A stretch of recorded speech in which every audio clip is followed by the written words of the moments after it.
Hello मेरे प्यारे बच्चों, आशा करते हैं आप सब सही होंगे और आपके इस यूट्यूब चैनल पे आपका बहुत बहुत स्वागत है। हमारी जो पिछली टॉपिक थी फिजिक्स क्लास में, वो ख़त्म हुआ था वैद्युत ऊर्जा और वैद्युत शक्ति, जो कि हम वैद्युत ऊर्जा के अंतर्गत वैद्युत ऊर्जा को चेंज किए थे कैलोरी में, जो कि 1/4.2 से क्या किया गया था, मल्टीप्लाई किया गया था। और वैद्युत शक्ति जो थी हमारी, इसको चेंज करके हमने बताया था किलोवाट घंटा में, जो कि वैल्यू आई थी W मीन्स दैट कितना 3.6 इंटू 10⁶ क्या किलोवाट घंटा। ठीक है, अब बात आती है, और इसमें मैंने एक चीज़ और बताया था, यूनिट के बारे में बताया था आपको। यूनिट जो थी आपकी 1 यूनिट इक्वल टू हमने बताया था कि 1 किलोवाट घंटा होता है। मीन्स दैट 1 यूनिट में इतनी आपकी बिजली की ऊर्जा खर्च होती है, व्यय होती है। उसके बाद आप इसको पिछले वाली क्लास में पढ़ लीजिएगा। थर्ड मैंने इसमें बताया था, एक अश्व शक्ति की बात की गई थी, एक HP की बात की थी, हार्स पावर की बात की गई थी, जो कि होता है 1 HP में 746 वाट, आप भी जानते होंगे। ठीक है, तो आज की जो क्लास होगी आपकी बिल्कुल थोड़ी सी अलग होगी। तो स्टार्ट करते हैं उस टॉपिक को जिसका नाम है विद्युत सेल। विद्युत सेल, जिसको कहते हैं क्या, इलेक्ट्रिक सेल। ओके बच्चों, अब इसके बारे में जानते हैं। विद्युत सेल, जो आप जानते हो कि जो रासायनिक ऊर्जा होती है या रासायनिक पदार्थ होता है, रासायनिक केमिकल्स जो होते हैं, उनसे हम क्या करते हैं कि वैद्युत ऊर्जा बनाते हैं, या वैद्युत रासायनिक ऊर्जा को वैद्युत ऊर्जा में क्या करते हैं, परिवर्तित करते हैं, जिससे आसानी पूर्वक हम कोई उपकरण में ऊर्जा को व्यय करा सकते हैं विद्युत के रूप में। ठीक है, तो यहाँ से हम कह सकते हैं कि जो विद्युत सेल होता है, इस टॉपिक के तहत ये निम्न 2 प्रकार के होते हैं। ये 2 प्रकार के होते हैं। पहला आपका हो जाता है क्या, पहला हो जाता है शुष्क सेल।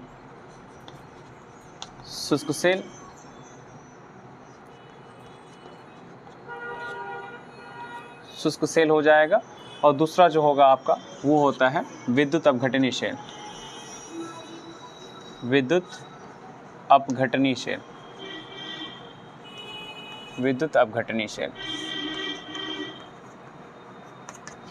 ठीक है, अब शुष्क सेल होता क्या है इसके बारे में जानिए। जो शुष्क सेल होता है बच्चा, वो होता है आपका कि जो आप घर पे टॉर्च वगैरह में जो सेल का प्रयोग करते हैं, या फिर कोई ब्लूटूथ के लिए जो माइक वगैरह यूज करते हैं, उसमें एक प्रकार का सेल आता है, उसको हम कहते हैं शुष्क सेल। जो ऑलरेडी वो चार्ज होता है और एक बार डिस्चार्ज करने पे कहीं ना कहीं उसकी पूरी कैपेसिटी क्या हो जाती है, ख़त्म हो जाती है, उसका दोबारा हम प्रयोग नहीं कर सकते। हाँ, आजकल एक ऐसे उपकरण आ चुके हैं जो कि उसको फिर से दोबारा हम चार्ज कर सकते हैं, लेकिन अगर आप इसमें एक बार चार्ज कर लेंगे तो फिर दोबारा आप चार्ज नहीं कर पाते हैं, तो मीन्स दैट उसको प्रयोग में नहीं ला सकते हैं। जैसे शुष्क सेल आपका क्या हो गया, ये आप घर पे जो टॉर्च वगैरह में यूज करते हैं आप, ये वाला जो सिरा होता है, जो ये बाहर निकला रहता है, इसको हम प्लस सिरा कहते हैं, ये माइनस सिरा होता है। और जैसे ही 2 सिरा इसमें लगाएंगे तो इसके बीच विभवांतर उत्पन्न होता है, जिसको कहते हैं भी से प्रदर्शित करते हैं, जिसको विभव कहा जाता है। और इनके बीच में जो विभवांतर होता है, हम कहते हैं कि जो भी की वैल्यू होती है 1.6 वोल्ट की होती है। एक बैटरी और आप खर्च करते हैं जो प्रयोग में लाते हैं। अभी मैंने बताया कि जो कि ब्लूटूथ वगैरह, माइक वगैरह के लिए, या बड़े चीज़ सिस्टम के लिए आप लाते होंगे, कुछ इस प्रकार से दिखता है, इस प्रकार से होता है। और इसी के आगे ये 2 पॉइंट लगे होते हैं, एक प्लस होता है, दूसरा माइनस। और इनके बीच में जो इस सेल की जो कैपेसिटी होती है वो लगभग होती है कितनी, 6 वोल्ट के करीब, 6.0 वोल्ट। इसके बीच जो विभवांतर होता है 6.0 वोल्ट होता है। ठीक है, अब बात आती है कि ये तो हमारा शुष्क सेल का काम खत्म, ये शुष्क सेल होता है। अब आते हैं विद्युत अपघटनी सेल। विद्युत अपघटनी सेल क्या होता है? तो विद्युत अपघटनी सेल हम खुद बनाते हैं। बनाने के लिए हमें क्या क्या चाहिए होगा? तो हम कहते हैं एक पात्र का प्रयोग करते हैं, एक पात्र चाहिए हमें, ठीक है, एक फ्लास्क जिसको आप कहते हो। सेकेंड आपको क्या? तो कहते हैं कि एक आपको एक पात्र हो गया, दो ऐसे देखिए, दो जो होगा कह सकते हैं एबोनाइट धातु का छड़, दो चाहिए। और तीसरा उसमें कोई आप केमिकल मिला दीजिए, NaOH मिला दो, या फिर तमाम प्रकार का जो भी आपको सुविधाजनक, आप जो बैटरी में देखते हो कि जो घर की बैटरी आती है इन्वर्टर वगैरह में, जो केमिकल मिलाया जाता है उस केमिकल मान लो कि उसके लिए प्रयोग करना चाहिए। तो ये हो जाएगा आपका, ठीक है। तो हम कह सकते हैं क्या?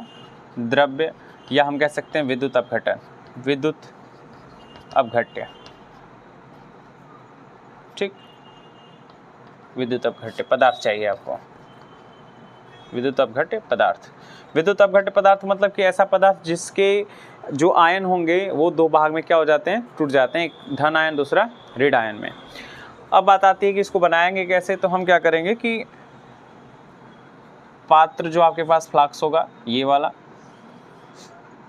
ये, इसमें हम विद्युत अपघट्य मिलाएंगे, ठीक। और इसमें दोनों एबोनाइट के छड़ को डाल दिया जाएगा कुछ इस प्रकार से, जो कि एक एबोनाइट इसमें एनोड का काम करता है, एनोड का काम करेगा, और दूसरा जो होगा वो कैसा काम करेगा? कैथोड का काम करता है। एनोड वाला जो छड़ होता है एबोनाइट का, वो धनायन होगा, दूसरा जो होगा वो क्या होगा? ऋण आयन होगा। जब विद्युत अपघटन कराएंगे किसी पदार्थ का, तो इसमें से जो धन आयन होगा इस परत पे, इस कैथोड के परत पे, और जो ऋण आयन होगा इस कैथोड के परत पे आ जाएगा। ये तो हमारा हो गया पूरा प्रोसेस। इनके बीच की दूरी को आपको दिखाना होगा तो हम दिखा सकते हैं D से, और कोई के परावर्तनांक का कोई विद्युत अपघट्य मिलाया गया है पदार्थ है, ठीक। ये दो टर्मिनल हो गया, एक प्लस हो गया, दूसरा माइनस हो गया। अब दो इसके पास कह सकते हैं टर्मिनल दिखाई दे रहा है। अब इसका परिपथ अगर हमें बनाना रहता है, कोई साधारण सर्किट टाइप का अगर हमें दिखाना है किसी बुक वगैरह में, या फिर आप अपने कॉपी पे नोट्स पे कैसे दिखाएंगे, तो ऐसे भी दिखा सकते हैं। लेकिन दूसरा भी उसका एक तरीका है जो आप कॉपी वगैरह में दिखाएंगे। जैसे कि हमने क्या बोला कि ये सर्किट एक बनाना है, एक परिपथ। यहाँ पे पहले हम सेल बना लेते हैं। सेल में सिर्फ आपको पता होना चाहिए कि एक बैटरी होता है, एक सेल होता है। तो बैटरी में सिर्फ दो टर्मिनल होते हैं, और जो जो सेल होते हैं उसमें दो टर्मिनल्स होते हैं। जो बैटरी होती है उसमें दो से अधिक, मीन्स कह सकते हैं कि कई सारे सेल का प्रयोग करके बैटरी बनाया जाता है, ठीक है। और सेल में होता है सिर्फ दो ही टर्मिनल पाए जाएंगे, एक प्लस होगा और दूसरा क्या होता है? माइनस। अब इसमें क्या करेंगे कि कुंजी लगा दिया जाता है के, जो कि ऑन ऑफ जिसको कहा जाए, जिसे ऑन ऑफ हम कर सकते हैं। ये यहाँ पे विभव होगा, ठीक है। लेकिन यहाँ पे जब आगे भी पढ़ा जाएगा, जो यहाँ पे विभव भी, या फिर जो भी आप वैद्युत वाहक बल, मीन्स दैट कि टर्मिनल में जो, या इस परिपथ में इस टर्मिनल के द्वारा जो विद्युत धारा प्रवाहित हो रही है, किसी दूसरे के मदद से इसमें प्रवेश हो रहा है, तो हम कह सकते हैं क्या कि इसको वैद्युत वाहक बल कहते हैं, जिसको हम ई से दिखाएंगे, ठीक है। तो आगे चल के इसकी डिटेल ली जाएगी। और यहाँ पे जैसे ही आप उपकरण ऐड करते हैं, ऐसे कोई आप उपकरण लगाइएगा, ठीक है, उपकरण लगाइएगा, तो यहाँ पे प्रतिरोध यहाँ पे उत्पन्न हो जाता है, जो धारा का अवरोधक होता है, इसको हम कह सकते हैं, ठीक। अब यहाँ पे जैसे ही आप टर्मिनल को दोनों उस सेल के दोनों टर्मिनल से आप ऐड करेंगे, इस परिपथ के टर्मिनल्स को या दोनों सिरों को, तो हम कह सकते हैं कि यहाँ पे धारा I एक समान रूप से प्रवाहित हो जाएगी चारों तरफ, कुछ इस प्रकार से। तो बनाना होगा तो इस प्रकार से हम बना सकते हैं, ठीक। अब आगे बात करते हैं बच्चा। ये तो हमारा वैद्युत सेल के प्रकार हो गए, वैद्युत सेल समझ चुके हैं आप। अब आगे पढ़ा जाएगा, नेक्स्ट टॉपिक जो आपकी होगी वो होगा विद्युत टर्मिनल। विद्युत टर्मिनल लिख लीजिए, खोल दीजिए, खोल के वहाँ पर रख दीजिए उसको। सेकेंड हमारा टॉपिक क्या है? वैद्युत टर्मिनल।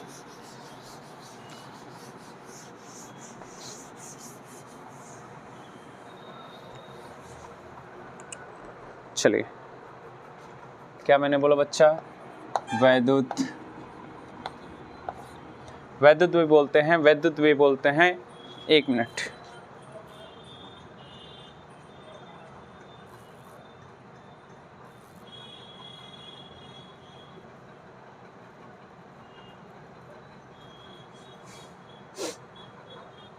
डायरेक्ट इसको उससे खोले हैं क्या?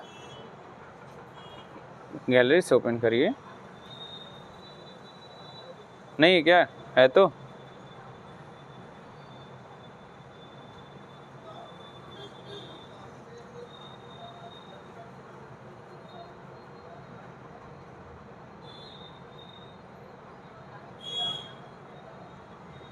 चलिए, बात आती है टर्मिनल विभवांतर के। इस टॉपिक को टर्मिनल विभवांतर हेडिंग डालेंगे, टर्मिनल विभवांतर। चलिए,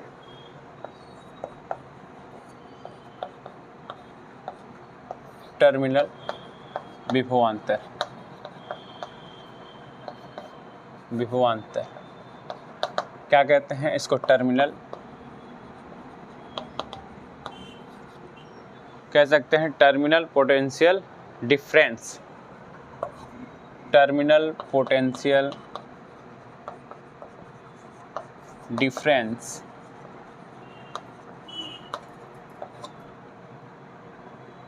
ठीक, चलिए इसको समझते हैं ये क्या चीज़ है।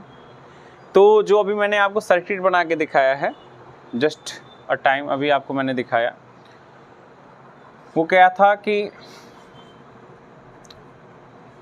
या फिर इसको टर्मिनल विभवांतर पढ़ने से पहले हम किसी विद्युत वाहक बल को पढ़ लेते हैं, क्योंकि जब तक धारा प्रवाहित नहीं होगी तब तक उसमें कोई कह सकते हैं कि अवरोध नहीं उत्पन्न होगा, और वहाँ पे उन दोनों, जब तक अवरोध मीन्स दैट कि धारा प्रवाहित होगी, अवरोध उत्पन्न होगा, आर होगा, और उन दोनों जो भी उपकरण होगा उस उपकरण के दोनों सिरों के बीच एक विभवांतर उत्पन्न हो सकता है। तो खैर पहले हम इसको ही जानते हैं, उसके बाद इस टॉपिक को पढ़ा जाएगा। तो पहले हम इसको समझ लेते हैं, ठीक है? क्या चीज़ ये हमारी सेकेंड पॉइंट आएगी। पहले हम फर्स्ट पॉइंट इस पे देख लेते हैं, इसको आप पहले समझिएगा फर्स्ट पॉइंट को, उसके बाद चर्चा करेंगे। सेल का विद्युत वाहक बल, सेल का विद्युत वाहक बल, विद्युत वाहक बल ये क्या होता है इसको पहले समझ लेते हैं, उसके बाद आगे बढ़ा जाएगा, ठीक है?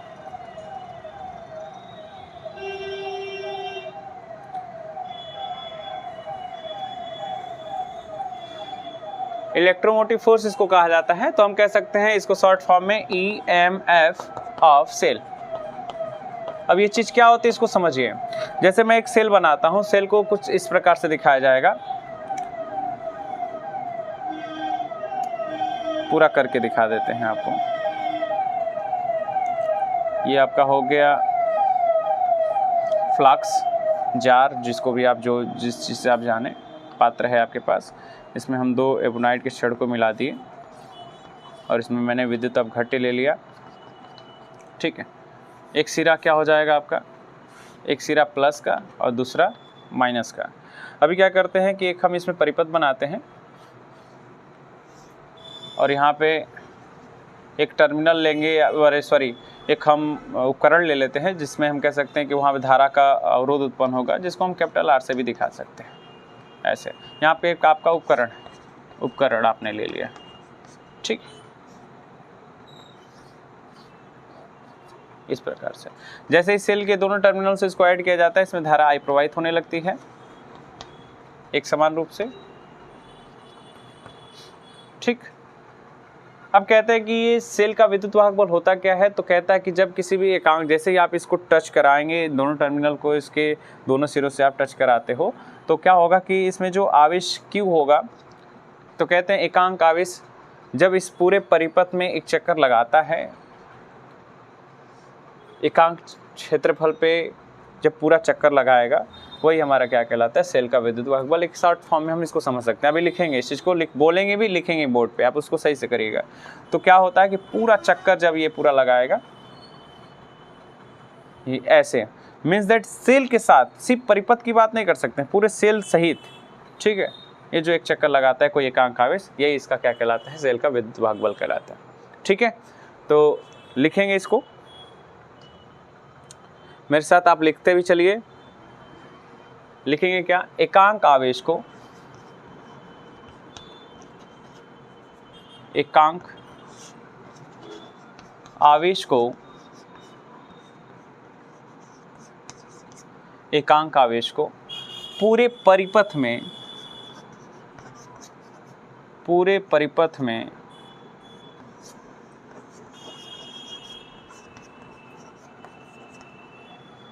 क्या पूरे परिपथ में, तो पूरे परिपथ की बात करेगा तो सेल सहित की, अभी मैंने बोला ना सेल के साथ लिया जाएगा, तो सेल सहित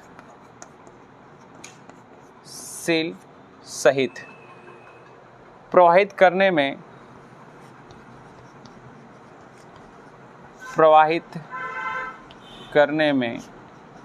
जो एकांक आवेश है, कोई एक आवेश, सिर्फ एक आवेश की बात करते हैं, जो एक आवेश होगा वो पूरे परिपथ में सेल के सहित अगर वो प्रवाहित होता है तो प्रवाहित करने में सेल द्वारा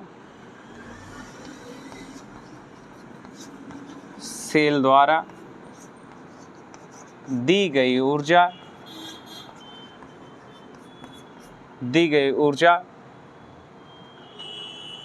को सेल का वैद्युत वाहक बल मीन्स दैट EMF कहते हैं।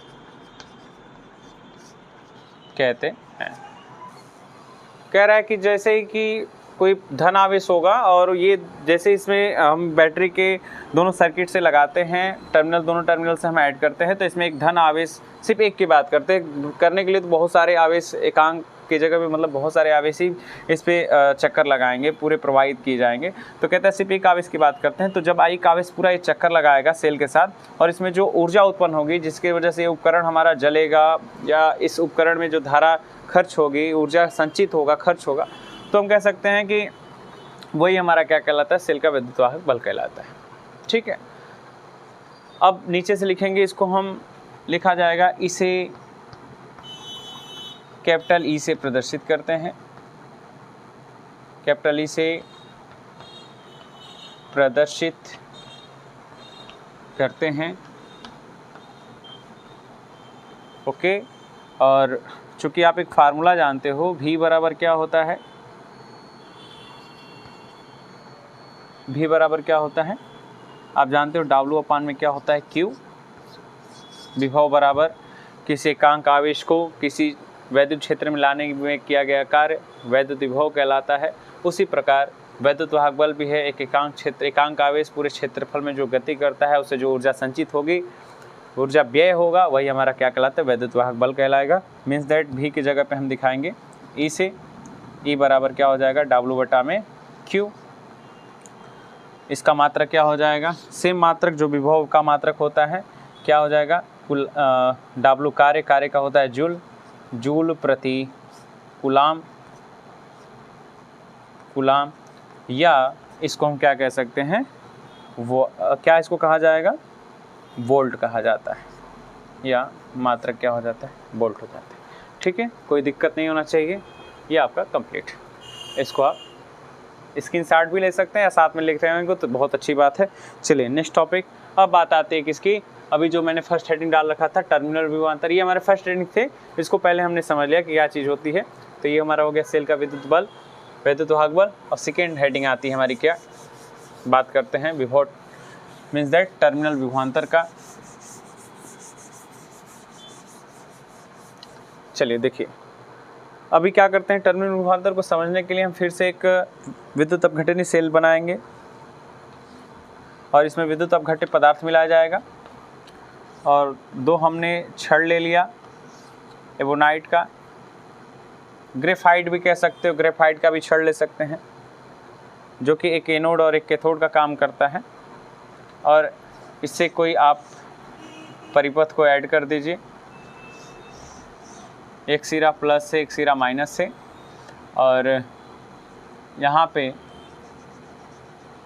जो कि एक अवरोध उत्पन्न होता है जिसको हम क्या नाम देते हैं, प्रतिरोध, कैपिटल R से दिखाया जाता है। ये हो गया। अब जो उपकरण होता है, मान लीजिए कि उपकरण का ये दो सिरा था जो कि मैंने इस सर्किट से ऐड किया है साथ में, और ये A है और ये क्या है हमारा B है, A और क्या है B है।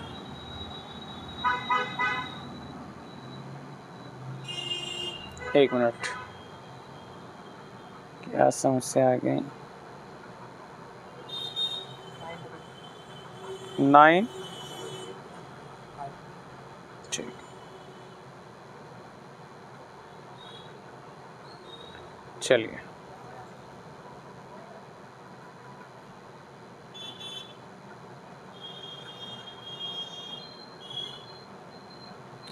चलिए देखिए इसको।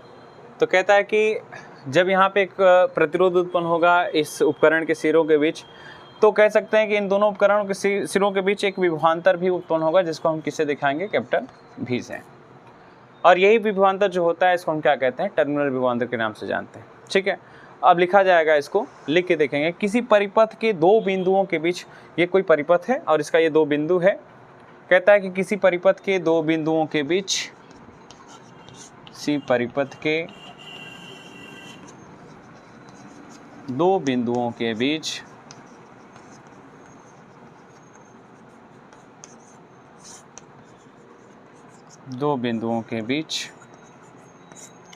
क्या चीज, तो कह रहा है कि एकांक आवेश को प्रवाहित करने में, एकांक आवेश को प्रवाहित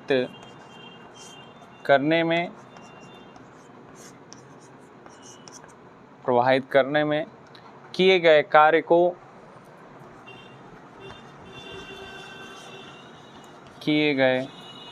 कार्य को क्या कहेंगे, उन बिंदुओं के बीच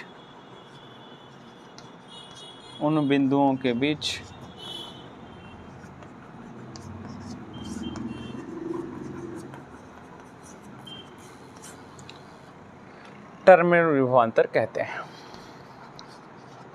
टर्मिनल विभवांतर कहते हैं। ठीक है बच्चों, ठीक है। तो क्या कह रहा है कि किसी परिपथ के दो बिंदुओं के बीच एकांक आवेश को कोई धन आवेश ऐसे क्या कर रहा है, प्रवाहित कर रहा है या प्रवाहित किया जा रहा है इसके अंदर कोई एकांक आवेश, और प्रवाहित करने में किए गए कार्य, जितना आप कार्य करते हो वही उन बिंदुओं के बीच क्या होता है, टर्मिनल विभवांतर कहते हैं। तो जैसे कि नीचे से लिखा जाएगा, इसे कैपिटल भी से प्रदर्शित करते हैं।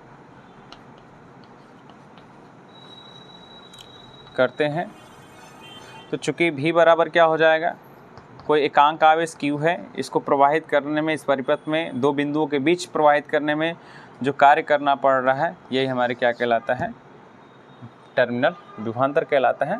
जिसका इसका भी मात्रक सेम होगा, इसका भी मात्रक क्या हो जाएगा, जूल प्रति कूलाम, और या क्या कह सकते हैं, वोल्ट। ठीक है प्यारे बच्चों, इसका आप चाहें तो स्क्रीनशॉट ले सकते हैं। कोई समस्या आएगी तो आप कमेंट बॉक्स में पूछ सकते हैं। चलिए नेक्स्ट टॉपिक क्या होगा हमारा,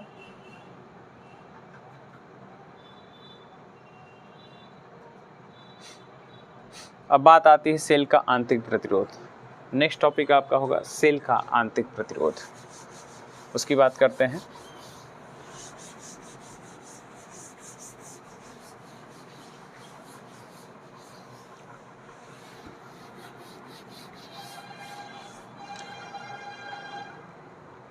चलिए, सेल का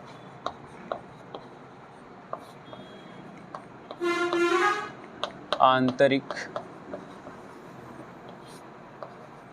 प्रतिरोध, ये क्या चीज होता है इसको समझते हैं।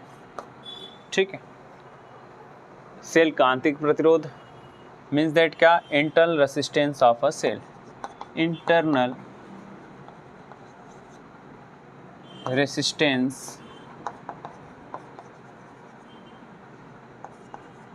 ऑफ अ सेल कह सकते हो।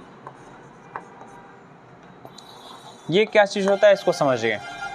एक्चुअल में जब आप कोई परिपथ लेते हैं, कोई आप पात्र लेते हो, पात्र में जब विद्युत अपघटनी कह सकते हैं कि कोई विद्युत अपघटन मिलाते हो, कोई पदार्थ मिलाते हो विद्युत अपघटन का, और इसमें जो दो टर्मिनल लिया जाएगा, ठीक, ये दो टर्मिनल हमने ले लिया, और जब इस टर्मिनल से जब हम किसी सर्किट को ऐड करते हैं, किसी परिपथ को जोड़ा जाता है, और इस परिपथ में कोई आर प्रतिरोध का, ऐसे कह सकते हैं इसको, पूरा ऐसे दिखाया जाए, कोई आर प्रतिरोध का उपकरण होता है, ये प्लस और माइनस, तो इसमें धारा I प्रवाहित होने लगती है, ये धारा I प्रवाहित होती है। तो इस धारा में ये जो R होता है ये रेसिस्टेंस है, तो हम कह सकते हैं अगर सेल से बाहरी है तो इसको Y प्रतिरोध के नाम से भी जान सकते हैं, जिसको हम Y प्रतिरोध के अंदर जो विभवांतर दो सिरों के बीच जो विभवांतर भी था, जिसको हम अभी टर्मिनल विभवांतर के नाम से जानते हैं, या भी आपको बताया गया। तो जो अवरोध उत्पन्न कर रहा है I, तो जब ये धारा चक्कर लगाता है तो ऐसे चक्कर लगा कि यहाँ से यहाँ तक, ये इस सिरे से इस सिरे तक आएगा। मीन्स कह सकते हैं कि इस रॉड से इस रॉड तक ये क्या करेगा, मूव करेगा। तो कहाँ पे, तो इस विद्युत अपघटन के अंदर, इस पदार्थ के अंदर। तो जब ये काम होता है तो हम कह सकते हैं कि जो धारा I आती है तो जो इसका रफ्तार होता है उस रफ्तार से इसमें नहीं आ पाती है, थोड़ा सा यहाँ पे इसको समस्या होती है, या फिर जो उसका टाइमिंग होगा थोड़ा सा अधिक हो जाएगा इनकी जो इसकी तुलना में अगर बात करें। तो यहाँ पे जो उसकी चलने का मूवमेंट होगा, क्षमता होगी, थोड़ी सी क्या हो जाएगी, कम हो जाएगी, और समय क्या होगा, अधिक लेने लगेगा। तो यहाँ पे जो जिस प्रकार का अवरोध उत्पन्न हो रहा है इसी को हम क्या नाम देते हैं, सेल का आंतरिक प्रतिरोध। और इस सेल के आंतरिक प्रतिरोध को हम दिखाते हैं किससे, तो कह सकते हैं इस सेल के आंतरिक प्रतिरोध को स्मॉल r से दिखाया जाता है, आंतरिक प्रतिरोध, सेल का आंतरिक प्रतिरोध स्मॉल r से, ठीक है। और ये जो स्मॉल आंतरिक प्रतिरोध जो स्मॉल r है, ये इस सेल के अंदर विद्युत अपघटन में जो पदार्थ मिलाया गया है, या फिर इनमें दो ये एवोनाइट छड़ वगैरह सब लगा है, तो इसके ऊपर डिपेंड करता है, बहुत कह सकते हैं कि निम्न कारकों के ऊपर भी डिपेंड करता है जो हम आंतरिक प्रतिरोध का निर्माण जो आप कर रहे हैं यहाँ पे, ठीक है। तो पहले इसके बारे में हम लिख लेते हैं, इसके बारे में पहले लिखते हैं, उसके बाद सेल की दोनों प्लेटों के बीच लिखा जाएगा इसको, सेल के दोनों प्लेटों के बीच, दोनों प्लेटों के बीच सेल के भीतर, सेल के भीतर विद्युत धारा के प्रवाह, विद्युत धारा के प्रवाह में घोल द्वारा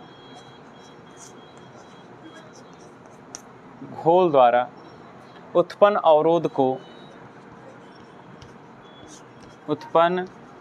अवरोध को क्या कहा जाता है, सेल का आंतरिक प्रतिरोध कहते हैं, सेल का आंतरिक प्रतिरोध कहते हैं। कहता है कि जब जो आप विद्युत अपघटन मिलाए हो, जो पदार्थ मिलाए हो, जो इस घोल बनाए हो, इस घोल के द्वारा जो इस धारा में अवरोध उत्पन्न होगा उसी को हम क्या कहते हैं, आंतरिक प्रतिरोध के नाम से जानते हैं, जिसको स्मॉल r से दिखाया जाता है। इसको अगर सर्किट के द्वारा अगर बुक वगैरह पे आप देखेंगे तो कैसे बनाया जाता है, इसको समझ लीजिए, देख लीजिए। ये आपका सर्किट हो जाएगा, जो ये दो टर्मिनल होंगे, एक प्लस होगा, दूसरा क्या हो जाएगा, माइनस होगा। और यहाँ पे आंतरिक प्रतिरोध को कुछ इस प्रकार से दिखाएगा आपको, प्रतिरोध का सिंबल देते हुए, जिसको हम कहेंगे स्मॉल r से दिखाया जाएगा। यहाँ पे कुंजी K लगा देगा, और यहाँ पे जो बाह्य प्रतिरोध होगा कैपिटल R, और कुछ इस प्रकार से। जब इसमें हम ऐड करते हैं तो इसमें धारा I प्रवाहित होता है, और कह सकते हैं कि जो आंतरिक प्रतिरोध होता है इसको ऐसे बॉक्स में करके दिखाता है,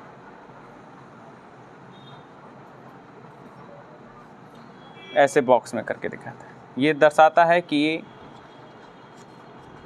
सेल के अंदर का प्रतिरोध है, ठीक है। तो ये बुक वगैरह में ऐसे आपको देता है। ये हो गया आपका सेल का आंतरिक प्रतिरोध। अब बच्चों नीचे नहीं होगा तो आप लिख सकते हैं, इसे स्मॉल r से प्रदर्शित करते हैं, ठीक है। अब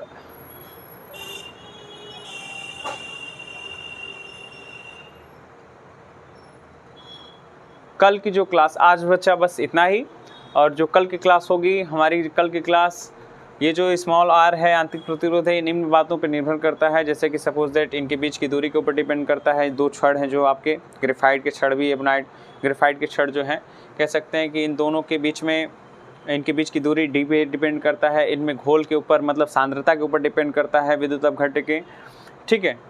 तमाम प्रकार की बातें इस, या कह सकते हैं इसके क्षेत्रफल पे डिपेंड करता है दोनों के छड़ पे। तो 2-3 जो हमारे टॉपिक्स होंगे, 3-4 टॉपिक्स या इसके नेचर के ऊपर डिपेंड कर सकता है। तो कल की क्लास में इसको समझा जाएगा, लिखवाएंगे भी बहुत अच्छे से। आज की क्लास में बस इतना ही, और आज क्या आपने सीखा इसको अच्छे से आप रिविज़न कर लीजिएगा, जो कल क्लास में बहुत अच्छा मदद करेगा। जैसे आपने क्या क्या पढ़ा, आपने पढ़ा सेलों के बारे में। सेल 2 प्रकार के होते हैं, कौन कौन सा? तो मैंने बोला शुष्क सेल और क्या, विद्युत अपघटन सेल। उसके बाद मैंने बताया कि विद्युत अपघटन के बाह्य विद्युत सेल के मतलब मैंने बताया कि बाह्य विद्युत बल क्या होता है सेलों का, उसके बारे में। उसके बाद सेलों का टर्मिनल विभवांतर क्या होता है उसके बारे में आपने जाना, और ये लास्ट टॉपिक जो सेल का आंतरिक प्रतिरोध क्या होता है उसके बारे में आप जाना। तो सेल का बाह्य प्रतिरोध भी और आंतरिक प्रतिरोध भी, टर्मिनल विभवांतर वगैरह सब प्रकार की चीज़ें आपने पढ़ लिया। अब कल के टॉपिक में इसको प्रभावित करने वाले कारक, और दूसरा जो टॉपिक होगा किसके भीतर होगा, तो कहेंगे कि टर्मिनल विभवांतर भी, वैद्युत वाहक बल E और आंतरिक प्रतिरोध R में संबंध स्थापित किया जाएगा, ठीक है। और कल हो सकता है कि 1-2 न्यूमेरिकल भी किया जाए अच्छे तरीके से। गुड बाय बच्चों।